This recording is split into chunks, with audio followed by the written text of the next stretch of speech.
Hello everyone. आज हम करेंगे पत्र। क्या करेंगे? पत्र करेंगे। तो पत्र का मतलब होता है खत, चिट्ठी, यानी कि हम अपने मन के भाव को किसी कागज के ऊपर लिखकर और उसे हम पोस्ट कर दें तो वह पत्र कहलाता है। ठीक है। तो पत्र लिखने का रिवाज बहुत पुराना है। हमारे दिल्ली जो संग्रहालय है उसमें पुत्री के नाम पत्र, यानी कि जवाहरलाल नेहरू के पत्र अब उनकी पुत्री इंदिरा गांधी के नाम आज भी सुरक्षित रखे हुए हैं, यानी कि इनका बड़ा ही महत्व है। बेशक आज मीडिया के थ्रू हम अपने भावों को, यानी कि सोशल मीडिया से हम कनेक्ट हो जाते हैं, जुड़ जाते हैं, लेकिन पत्रों की एक विशेष महत्ता है जो हमें पता होनी चाहिए कि पत्र वास्तव में होते क्या हैं, कब लिखे जाते हैं, कैसे लिखे जाते हैं। इनका बहुत महत्व होता है और इसीलिए स्कूली जब शिक्षा दी जाती है बच्चों को तो उन्हें पत्र लिखना सिखाया जाता है, यानी कि पहली कक्षा से ही पत्र लिखना सिखाया जाता है। जैसे जैसे जैसे बच्चे का लेवल बढ़ता जाता है, first, second, third, fourth, fifth, यानी कि 10th, 11th, 12th, तो पत्र का भी ऐसे ही विस्तार होता जाता है। तो ध्यान देना है कि आज हम सीखेंगे पत्र। पत्र दो प्रकार के होते हैं। पत्र कितने प्रकार के होते हैं? दो प्रकार के होते हैं, औपचारिक पत्र और अनौपचारिक पत्र। औपचारिक पत्र और अनौपचारिक पत्र, यानी कि औपचारिक पत्र क्या होते हैं? जिसमें औपचारिकताएं होती हैं, ठीक है, और अनौपचारिक पत्र में औपचारिकताएं नहीं होती, यानी कि फॉर्मेलिटीज नहीं की जाती। समझ में आ गई? और औपचारिक पत्र में हमें एक सिस्टम से, यानी कि हमें आदर सत्कार तो हमें सबको देना चाहिए, लेकिन एक सिस्टम होता है कि हम वहां पर अपना सम्मान सूचक शब्दों के साथ, यानी कि मन में चाहे कुछ भी हो, लेकिन हमें पत्र के थ्रू यह दिखाना होता है कि हम आपका कितना सम्मान करते हैं। पहली बात तो ठीक है। और ये किसको लिखे जाते हैं? औपचारिक पत्र हमेशा किसी भी पद पर, बड़े पद पर विराजमान किसी ऑफिसर को लिखे जाते हैं। समझ में आ गई? अब ये कितने प्रकार के होते हैं ध्यान दीजिए। औपचारिक पत्र देखिए, कार्यालयी पत्र होते हैं, आवेदन पत्र भी होते हैं, व्यावसायिक पत्र, प्रार्थना पत्र, शिकायती पत्र, जिन्हें हम सार्वजनिक पत्र भी कहते हैं, यानी कि जिसमें लगभग एक मनुष्य की समस्या ना होकर के पूरे जन समूह की समस्या को वहां पर लिखा जाता है। संपादकीय पत्र, यानी कि संपादक किसी भी अखबार या समाचार पत्र के संपादक को पत्र लिखा जाता है। तो ध्यान देना है कि पत्र कितने प्रकार के होते हैं? दो प्रकार के, औपचारिक और अनौपचारिक। औपचारिक होते हैं 6 प्रकार के और अनौपचारिक होते हैं आपके 5 प्रकार के। ठीक है। तो अनौपचारिक कौन कौन से? जैसे शुभकामना पत्र, बधाई पत्र, धन्यवाद पत्र, निमंत्रण पत्र, संवेदना पत्र। ठीक है। तो कितने प्रकार के हुए? 5 प्रकार के तो अनौपचारिक हुए और 6 प्रकार के औपचारिक पत्र हुए। फिर से देख लीजिए, आज हमारा फोकस औपचारिक पत्र पर रहेगा। ध्यान देना है, आज हम औपचारिक पत्र सीखेंगे तो इनके ऊपर फोकस करना है आपको कि औपचारिक होते क्या हैं। पहली बात, कार्यालयी पत्र, यानी कि किसी कार्यालय में लिखे जाते हैं, अर्थात यानी कि कोई भी समारोह चल रहा हो, हम कोई समारोह का आयोजन करना चाहते हैं और वहां पर किसी भी वरिष्ठ अधिकारी को हम निमंत्रण भेजते हैं या उनका उपस्थिति दर्ज करवाने के लिए हम वह पत्र लिखते हैं।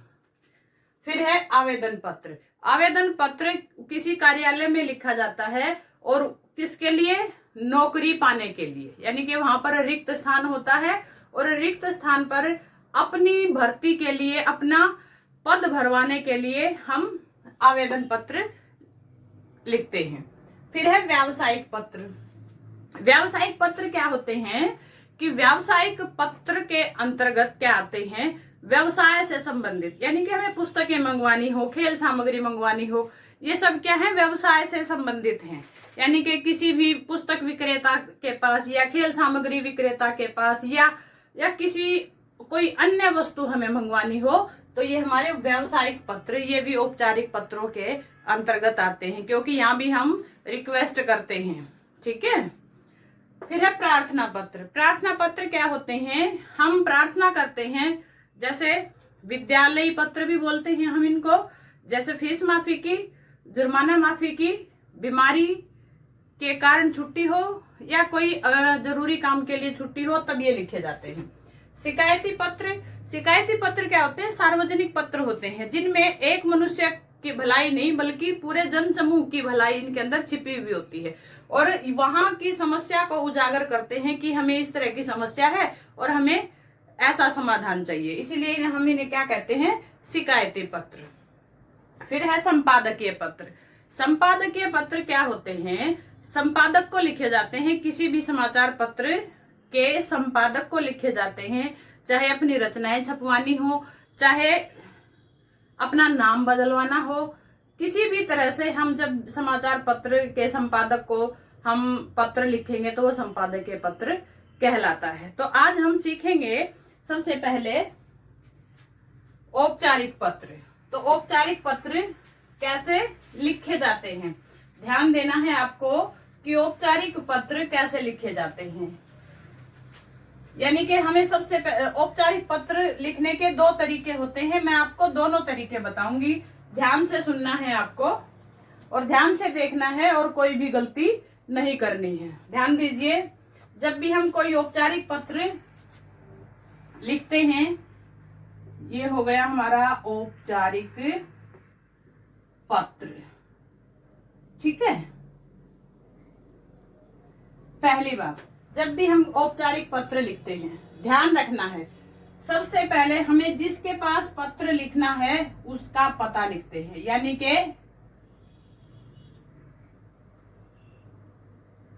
पत्र पाने वाले का पता, पत्र पाने वाले का पता।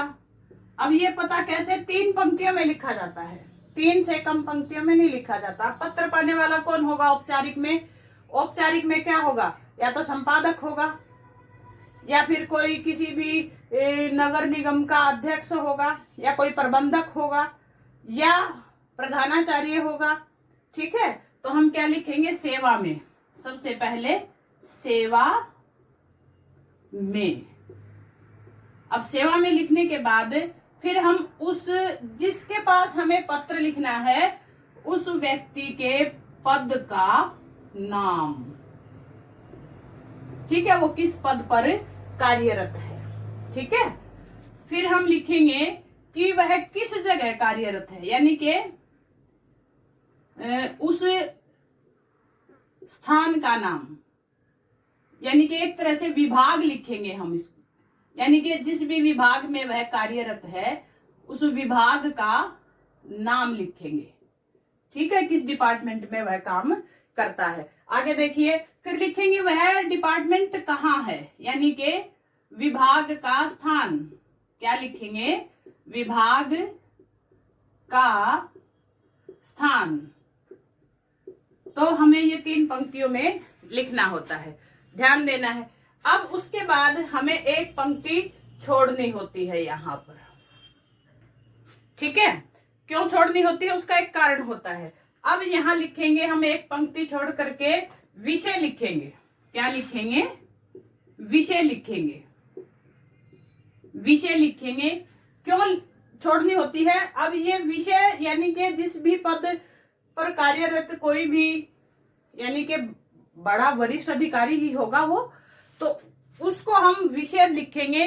क्यों लिखेंगे, इसके पीछे एक कारण है, क्योंकि वरिष्ठ अधिकारी के पास इतना समय नहीं होता कि वह आपके पूरा पत्र पढ़ सके और आपका विषय एकदम से हाईलाइट होना चाहिए, दिखाई देना चाहिए, फोकस्ड होना चाहिए। इसीलिए हम एक लाइन छोड़ते हैं और एक लाइन इसके नीचे छोड़ते हैं।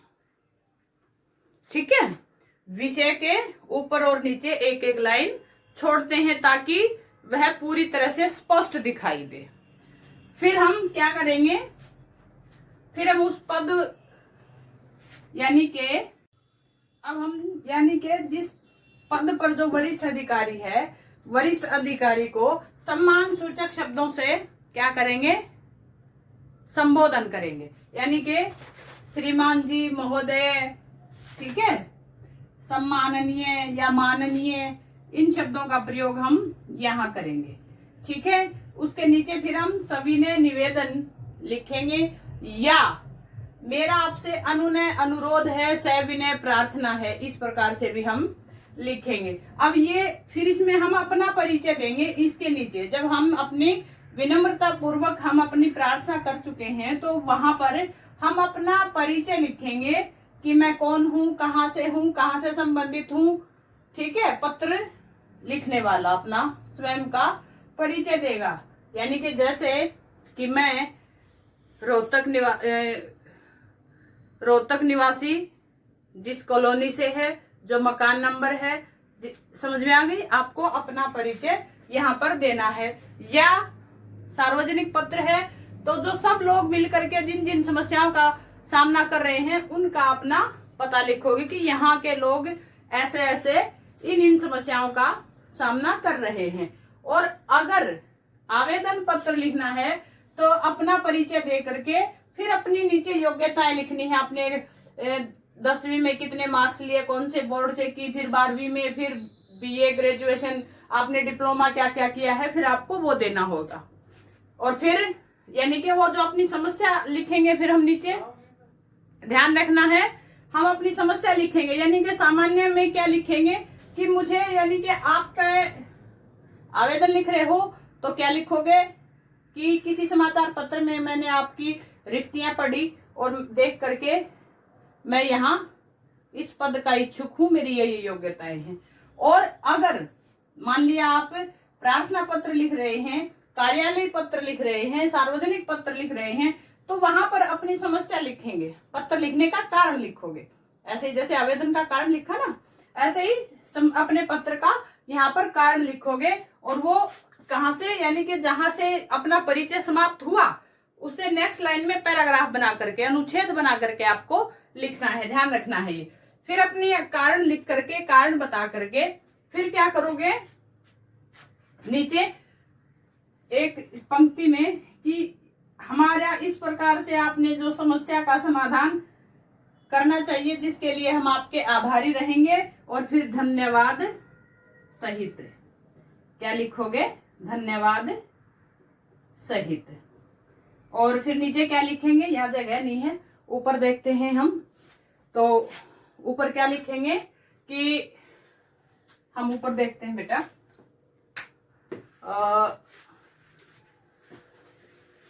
धन्यवाद के नीचे या तो आप लिखोगे भवदीय, पहली बात तो भवदीय या भवदीया, ठीक है, या प्रार्थी यानी कि प्रार्थना करने वाला, प्रार्थिनी प्रार्थना करने वाली, ठीक है।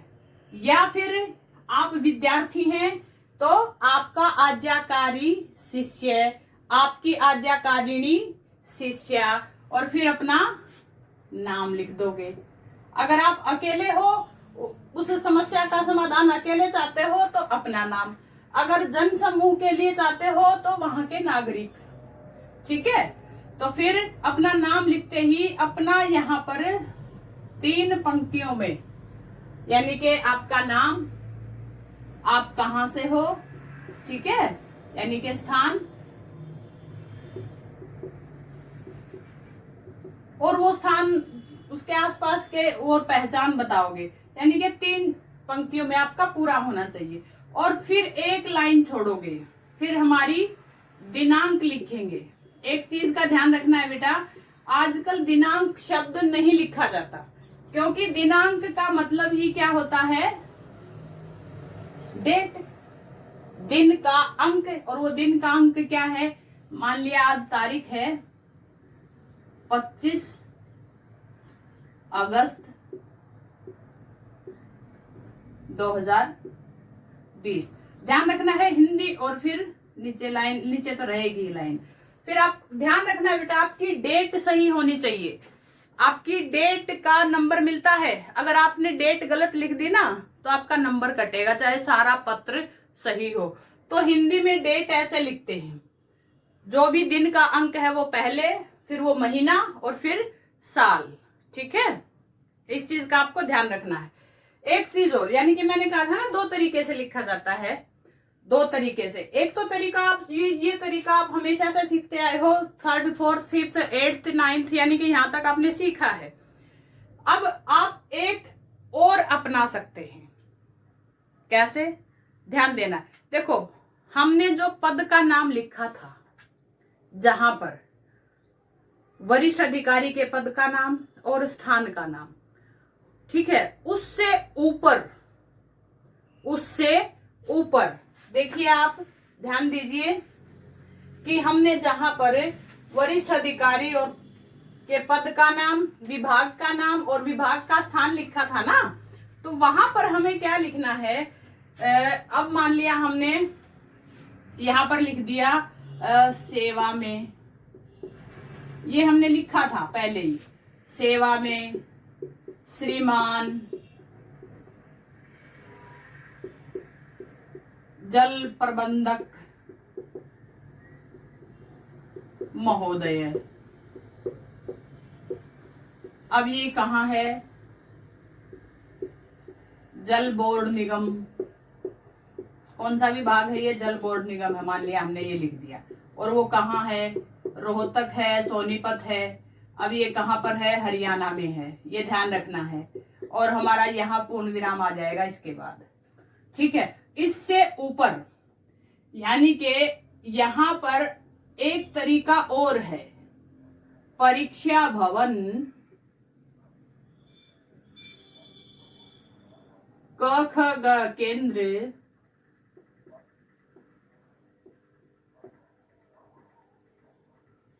अबस नगर,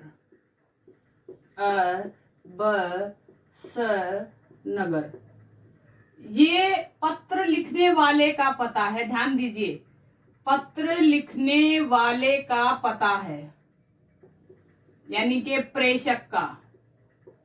ठीक है, यहां प्रेषक का पता है और यहां हम लिख देंगे डेट, ये लाइन छोड़ करके। क्योंकि जहां भी एक चीज का ध्यान रखना है, जहां भी हम अपना पता लिखते हैं, प्रेषक जब अपना पता लिखता है, उस पते के नीचे एक लाइन छोड़ करके डेट लिखी जाती है, ये नियम होता है। चाहे तो पता आप नीचे लिखो, समझ में आ गई? नीचे यानी कि जब आपने ऊपर अपना पता लिख दिया है तो नीचे सिर्फ एक नाम से काम चल जाएगा, नीचे आपको डेट लिखने की जरूरत नहीं है। फिर समझ में आ गई? और अगर आपने ऊपर नहीं लिखा है, यहां से शुरू किया है, तो ये अपना पता यहां पर लिखना है। अब ये परीक्षा भवन क ख ग केंद्र अबस नगर क्यों लिखा गया है, ध्यान देना है, क्योंकि एग्जाम में अपना आइडेंटिटी छिपा कर रखनी होती है। समझ में आ गई? तो इसीलिए ये पैटर्न विद्यार्थियों को दिया जाता है। समझ में आ गई?